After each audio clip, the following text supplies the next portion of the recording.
Saya ingin bertanya, seperti ini Ustaz, umpama pemilik barang ini Pak Kiai menjual motor 15 juta, terus dikatakanlah kepada saya, tolong cari pemilikan motor ini 15 juta gitu. Terus saya dapat pembeli umpama Ustadz Idris Ibrahim. Saya katakan Ustadz Idris, Ustadz ini ada motor dijual. Ustadz mau tidak 17, tapi saya sudah kasih tahu ke Pak Kiai, bagaimana kalau saya jual 17 juta, boleh tidak? Karena Pak Ustadz kan buka harga 15 juta ke saya. Dan saya tidak langsung membelinya, saya langsung tawarkan ke Pak Ustadz Idris, ini ada motor dilepas 17 juta. Pak Ustadznya deal 17. Lalu kemudian saya ke Pak Kiai ini saya sudah dapatkan pembeli,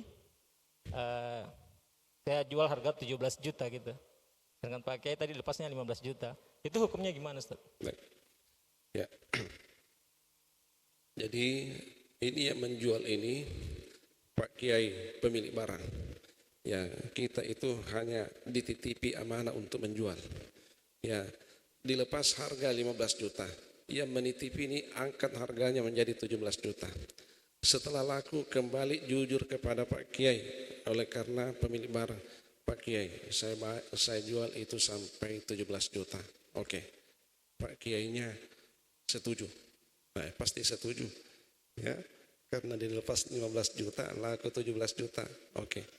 Ya, bolehkah itu? Boleh. Karena kita jujur. Yang tidak boleh Pak Kiai lepas 15 juta pemilik barang. Lalu kita langsung jual 17 juta. Setelah laku 2 jutanya transit di kantong, 15 jutanya dikembalikan Pak Kiai. Itu yang tidak boleh. Ya, itu yang tidak boleh. Bisa dipaham? Yang pertama boleh, yang kedua tidak boleh. Yang dilakukan oleh sahabat seperti yang kita lakukan pertama. Jujur. Wahai Rasul, 1 dinar uang yang diambil dapat 2 ekor kambing. Dalam perjalanan 1 ekor itu dijual, dapat lagi 1 dinar. Kembali ke Rasulullah meletakkan 1 dinar dan membawa seekor kambing. Nah, ini Rasulullah tidak memberi imbalan, tidak. Kenapa Rasul tidak memberi imbalan? Untuk menghilangkan kesan. Untuk menghilangkan kesan, jangan sampai dipahami bahwa kelebihan harga itu mutlak miliknya orang yang, tidak. Rasulullah itu langsung mendoakan. Allahumma barik lahu fi safaqati yaminih. Ya Allah, berkahilah dia karena kejujurannya. Ia mendapatkan rezekinya dari tangan kanannya. Itu. Jadi caranya tadi itu boleh. Tapi yakin, bukan yang seperti itu yang biasanya terjadi. Betul? Yang biasa terjadi bukan yang seperti itu.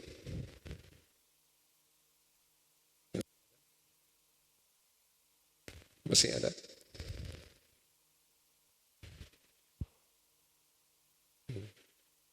Selesai? Ya. Silakan, Pak.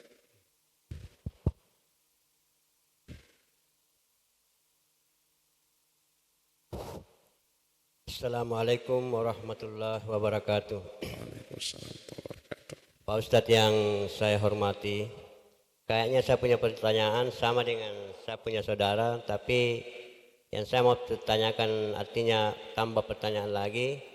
Pernah suatu hari saya punya maitua atau alias istri saya, ada tetangga yang mau menjual beras 1 karung besar harga 50 kilo. Kemudian yang dia jual dengan saya, dengan maitua saya 250.000. Sedangkan maitua saya tidak ada uang pada hari itu.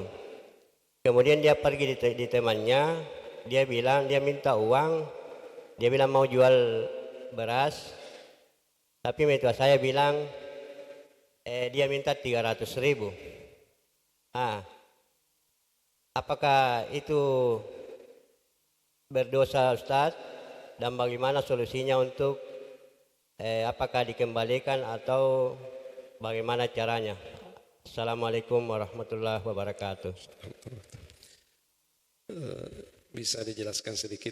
Saya kurang paham tadi jalan ceritanya itu. Artinya begini Pak Ustadz, ada tetangga saya, ada berasnya, dia mau jual satu karung itu 250.000. Kemudian mertua saya ini tidak ada uang di rumah sama sekali. Jadi tapi dia ada teman bilang, kalau ada temanmu yang mau jual beras, kasih dengan saya. Pada hari itu bertepatan ada yang mau menjual. Akhirnya datanglah mertua saya untuk ke teman tersebut. Tapi dia jual 300.000. Tidak sesuai dengan si penjual awal ini. Yang saya pertanyakan, kan ke mertua saya ada keuntungan 50.000. Apakah keuntungan 50.000 itu artinya ada dosanya? Dan kemudian kalau ada dosanya, apa yang kami harus lakukan supaya untuk anggaplah membersihkan dosa itu? Baik.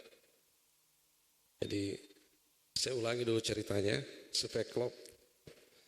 Begini, beliau ini ya Pak Haji ditawari beras harganya 250.000 satu karung.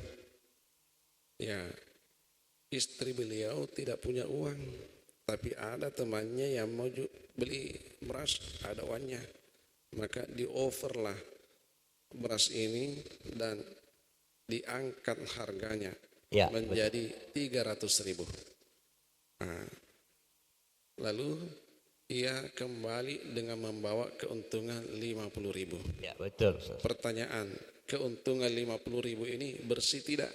Ya betul. Ya, baik.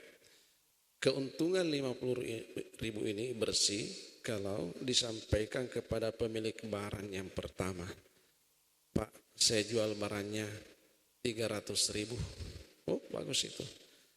Yang 50.000 ini bagaimana Pak Ji? Kalau pemilik barang mengatakan, sini, itu uang saya itu harus dikasih karena memang dia punya uang. Nah, tapi kalau Pak Haji boleh kayak 50.000 ini untuk saya, boleh, halal itu karena dikasih. Tapi kalau diam-diam masuk di kantongnya 50.000 baru diserahkan uangnya 250.000, itu yang bermasalah. Jujur saya katakan diam-diam. Itu yang terjadi. Iya betul. Bagaimana caranya membersihkan? Iya. Kembali sampaikan kepada pemilik barang, Pak Haji, dulu itu harganya 300.000, bukan 250.000. 250.000 dari Pak Haji, saya jual 300.000. Saya mohon halalnya 50.000. Halal, selesai. Begitu. Ya, terima kasih. Terima kasih. Ya.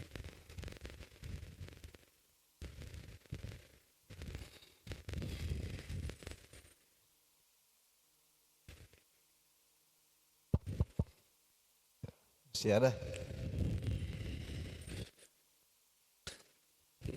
Ini tadi yang cantik Pak. Kalau pedagang ulung begini caranya. Begini caranya. Solusinya. Kalau mau mendapatkan keuntungan, ya. Pak Haji, berapa harganya? 250.000. Oke. Dia cari.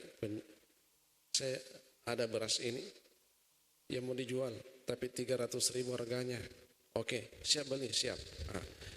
Ini barang ini carikan dulu dana talangan, beli dulu dari orangnya, ya, pinjam uang 250.000. Oke, setelah pinjam uang 250.000, bayar dulu, baru antar.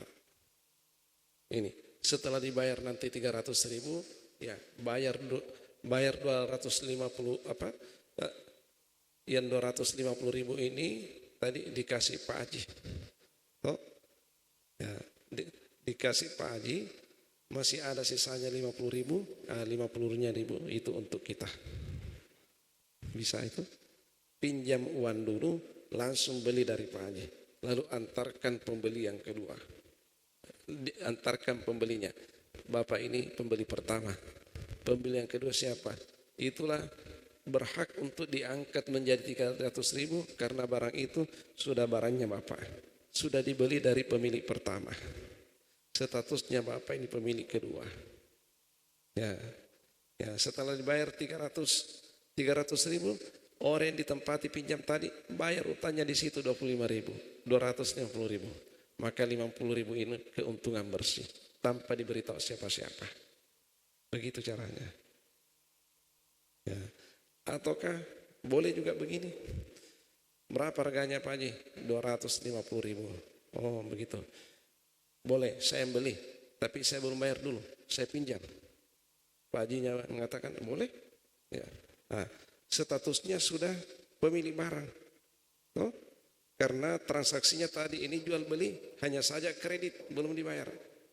Ya, terus pergi jual, dapat pembeli 300.000, boleh ambil uangnya 300.000, kembalikan 200.000, 250.000, bayar.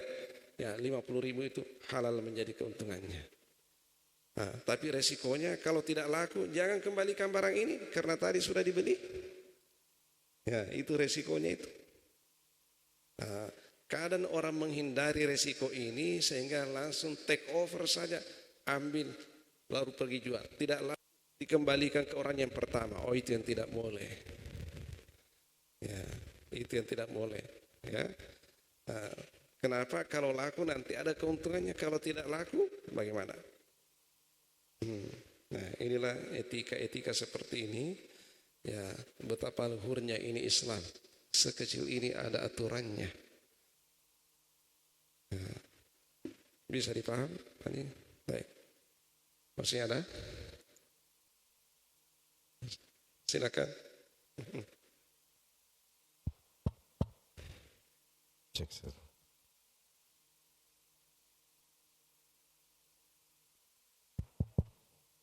Assalamualaikum warahmatullahi wabarakatuh. Waalaikumsalam. Yang ingin saya tanyakan Ustadz, ada teman saya rencana mau jual misalnya kendaraan macam mobil begitu. Dia ingin menjual sekitar 35 juta. Nah, kemudian kesepakatannya dia bilang apabila menjual 35 juta, saya kasih bonus. Terserah kalau jual di luar 35 juta, itu terserah Anda, yang penting saya terima 35 juta. Nah, kemudian mobil sudah laku di atas 35 juta, sekitar 40. Sedangkan kesepakatannya saya tinggal terima 35 juta. Tapi harus dapat bonus. Misalnya 35 juta dia dapat. Nah, tapi tetap yang penjual ini mendapatkan bonus dari yang menjual. Misalnya saya dengan teman saya jual 35 juta, kasih saya untuk jual 35 juta, saya dapatkan pembeli 35 juta. Saya dapatkan bonus, tapi ternyata saya jual 40. Dia bilang kalau dia di atas 35 itu terserah kamu. Nah, saya jualkan 40 juta, bagaimana saya tuntut bonus atau tidak? Misalnya dia sudah janjikan bonus 35 juta, janjikan saya bonus. Bagaimana Ustaz? Baik. Satu, ceritanya begini.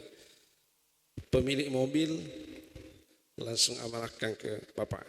Ya. Ini mobil saya, jual. Yang jelas saya terima 35 juta.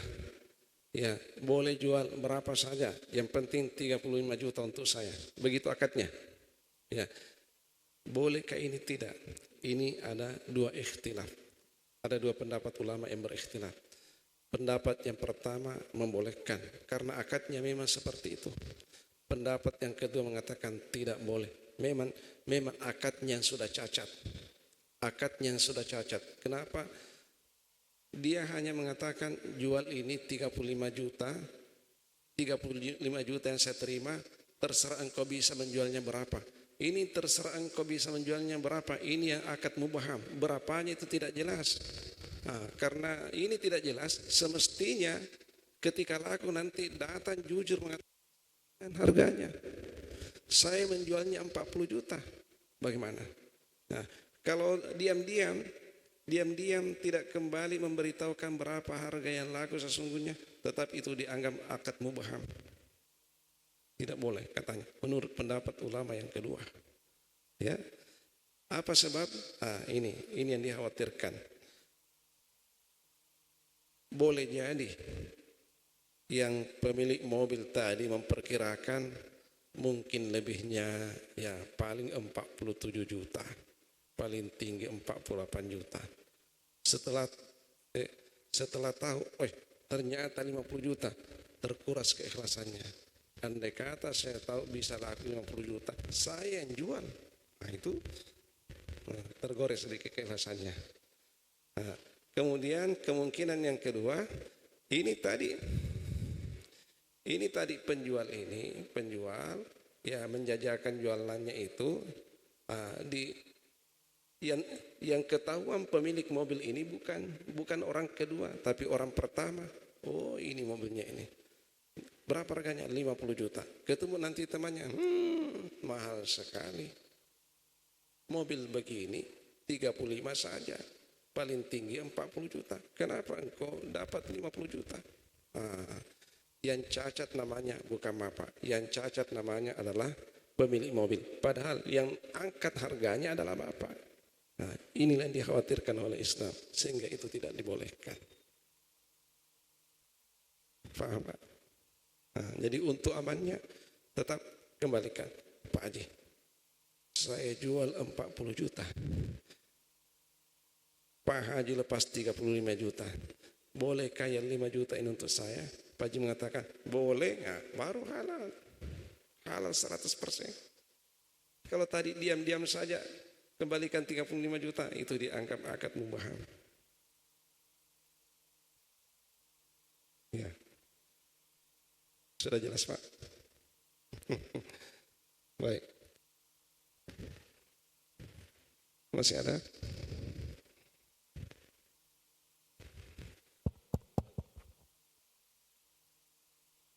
Kenapa kita terlalu jauh dulu, dekat-dekat di sini Pak?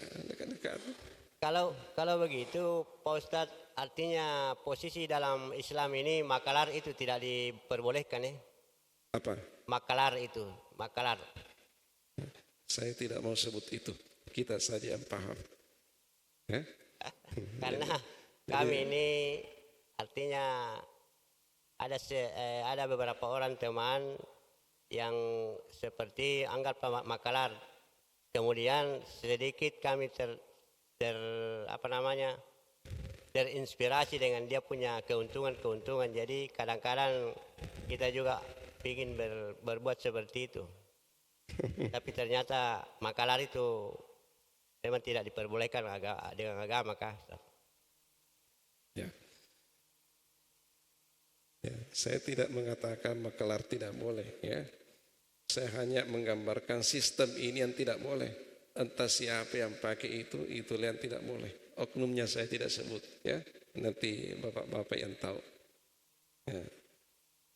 Siapa tahu ada makalar tidak seperti itu caranya. Nah, maka bukan dia yang dimaksud. Nah, yang penting untuk kita ketahui bukan makelarnya tapi caranya, sistemnya. Sistem ini yang tidak boleh, ini yang boleh. Ya, paham Pak? Ya.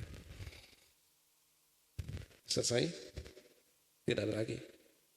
Ya, kita baca doa. Bismillahirrahmanirrahim. Alhamdulillah rabbil alamin. Wa sallallahu ala sayyidina Muhammad wa ala alihi wa sahbihi ajma'in. Allahumma nawwir qulubana jami'an binuril ilmi wa binuril hikmah wa binuril hidayah kama nawwarta as-samawati wal ardi binuril syamsi. Allahumma allimna ilma ma yanfa'una wa anfa'na bima 'allamtana wa zidna ilman nafi'an wa amalan salihan wa rizqan thayyiban.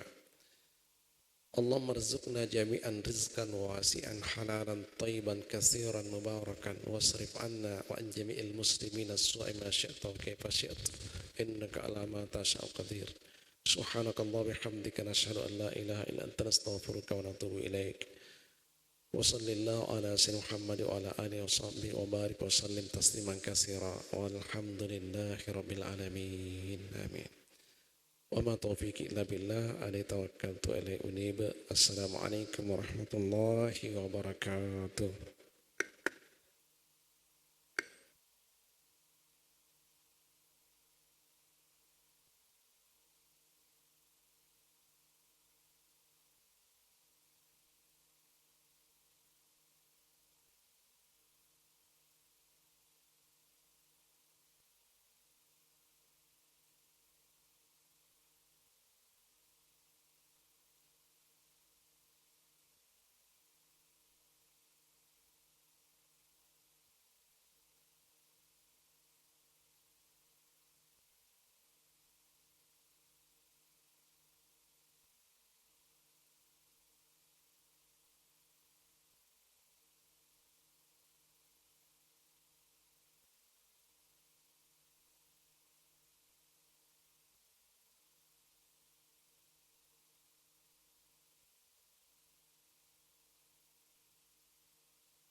males gitu.